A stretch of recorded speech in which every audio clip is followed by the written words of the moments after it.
Hi అండి, ఎలా ఉన్నారు అందరూ? వెల్కమ్ టు మధురం. ఇవాళ నేను దొండకాయ రోటి పచ్చడి చేస్తున్నానండి. దానికోసం ముందుగా ఇలా దొండకాయలను శుభ్రంగా కడిగి ఇలా తొడిమలు తీసుకొని ఇలా సన్నగా చక్రాల్లాగా కట్ చేసుకొని పెట్టుకోవాలండి. తర్వాత ఒక పాన్ తీసుకొని పాన్లో ఇలా తుంచుకున్న పచ్చిమిర్చిని వేసి వాటిని కొంచెం తడిపోయే వరకు వేయించుకొని తర్వాత అందులో కొద్దిగా ఆయిల్ వేసుకొని వేయించుకోవాలండి. ముందుగా కొంచెం ఇలా తడిపోతే అది కొద్దిగా చిటపటలాడేది తగ్గుతుంది. అందుకని తడిపోయే వరకు కొద్దిగా ఇలా వేయించుకొని తర్వాత అందులో కొంచెం ఆయిల్ వేసుకొని వేయించుకోవాలండి.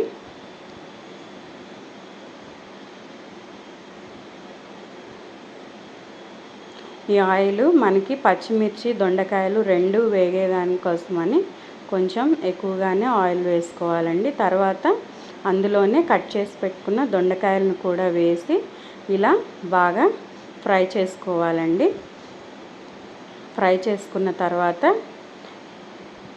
అవి కొంచెం చల్లారిన తర్వాత వాటిని పచ్చిమిర్చి దొండకాయలని మిక్సీలో వేసుకొని కొద్దిగా వెల్లుల్లి రెబ్బలు జీలకర్ర ఉప్పు వేసుకొని అందులోనే కొంచెం శుభ్రంగా కడిగి నానబెట్టుకున్న చింతపండును కూడా వేసి ఇలా మెత్తగా మిక్సీలో రుబ్బుకోవాలండి. మరీ మెత్తగా అవసరం లేదు, కచ్చాపచ్చాగా రోట్లో దంచినట్టుగా మిక్సీ వేసుకోవాలండి.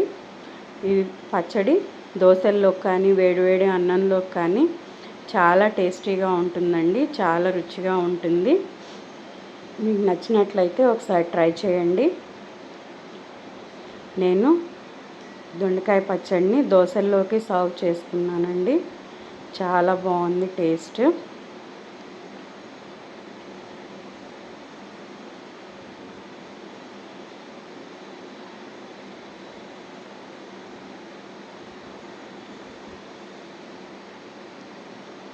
ఈ వీడియో కనుక మీకు ఉపయోగపడుతున్నట్లయితే, మీకు నచ్చినట్లయితే వీడియోని లైక్ చేయండి, షేర్ చేయండి, సబ్స్క్రైబ్ చేసుకోండి. పక్కనే ఉన్న బెల్ ఐకాన్ని ప్రెస్ చేయండి.